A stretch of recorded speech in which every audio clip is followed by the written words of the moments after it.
Teaching exam study. दोस्तों, आज हम डिस्कस करेंगे भारत की नदियों एवं पहाड़ के संबंध में ऐसे इंपॉर्टेंट प्रश्न जो कि रिपीटेड टाइम एग्जाम में पूछी जाती हैं। आप कोई भी प्रतियोगिता परीक्षा की तैयारी करें, अगर उसमें भूगोल से प्रश्न पूछी जाएगी तो ये 2-3 प्रश्न आपको ज़रूर मिलेंगे। तो एग्ज़ाम से पहले आप रिकॉल कर लें और देखिए, शुरुआत करते हैं। भारत की कौन सी जो नदी है वो वृद्ध गंगा के नाम से जानी जाती है? तो इसका उत्तर हो जाएगा गोदावरी नदी को वृद्ध गंगा के नाम से जाना जाता है और ये मल्टीपल टाइम प्रश्न जो है एग्जाम में पूछी जाती है। अगला प्रश्न है कि तिब्बत में ब्रह्मपुत्र नदी को किस नाम से जाना जाता है? तो तिब्बत में ब्रह्मपुत्र नदी को जो है वो सांगपो के नाम से जाना जाता है। और अगला प्रश्न है कि सिंधु नदी भारत के किस राज्य से होकर गुजरती है? तो सिंधु नदी जो है भारत के लद्दाख राज्य से होकर गुजरती है। किस नदी को बिहार का शोक कहा जाता है? अक्सर पूछा जाता है, तो आपको जानकारी होगा कि कोसी नदी को जो है वो बिहार का शोक की श्रेणी में रखी जाती है। अगला प्रश्न है कि दामोदर नदी को पहले किस नाम से जाना जाता था? तो दामोदर नदी को बंगाल के शोक के रूप में जाना जाता था। कौन सी नदी जो है वो भ्रंश घाटी यानी रिफ्ट घाटी से होकर गुजरती है? तो नर्मदा नदी जो है वो रिफ्ट घाटी यानी भ्रंश घाटी से होकर के गुजरती है। अगला प्रश्न है कि नर्मदा और ताप्ती नदियाँ किस दिशा में बहती है? तो नर्मदा एवं ताप्ती नदियाँ जो हैं वो पश्चिम दिशा की ओर जो हैं वो बहती है।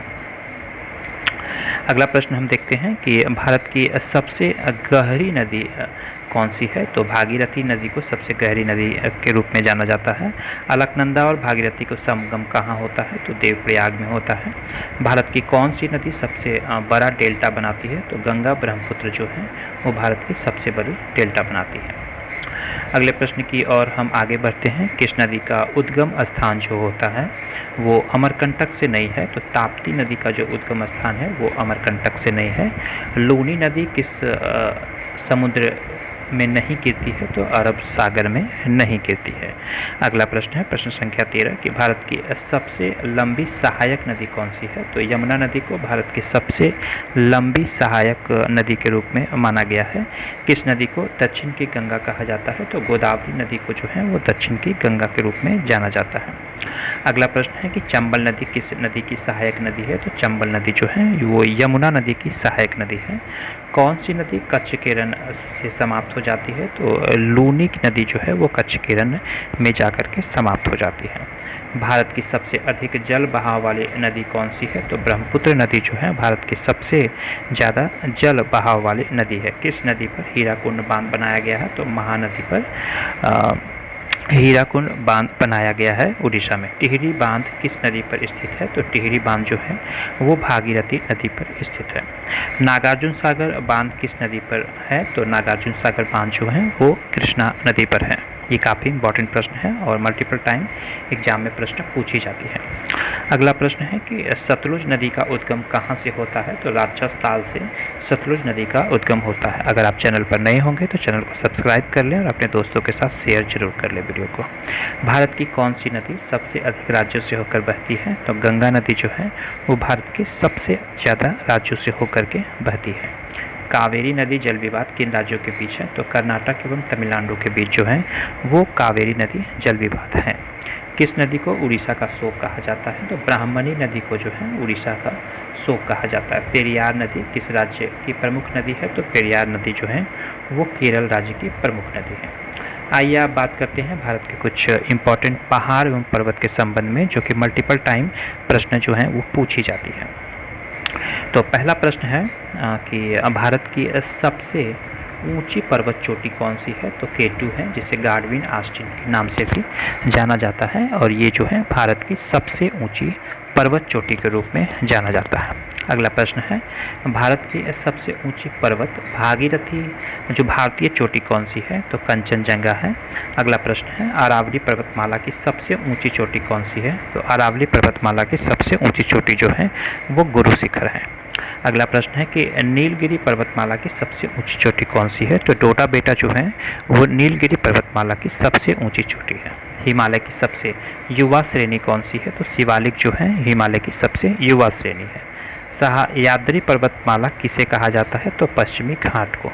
पूर्वी और पश्चिमी घाट कहाँ मिलते हैं? तो नीलगिरी पहाड़ियों में मिलते हैं। अगला प्रश्न है कि सतपुड़ा और विंध्याचल के बीच कौन सी नदी बहती है?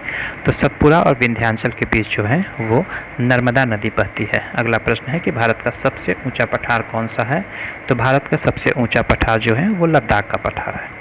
अगला प्रश्न है कार्डेमम की पहाड़ियाँ किस राज्य में है? तो कार्डेमम की जो पहाड़ियाँ है वो केरल राज्य में है। नेक्स्ट प्रश्न है कि पालघाट दर्रा किन दो राज्यों को जोड़ता है? तो केरल और तमिलनाडु को जो है वो पालघाट दर्रा जो है वो जोड़ता है। अगला प्रश्न है जोजिला दर्रा किस राज्य या केंद्र शासित प्रदेश में है?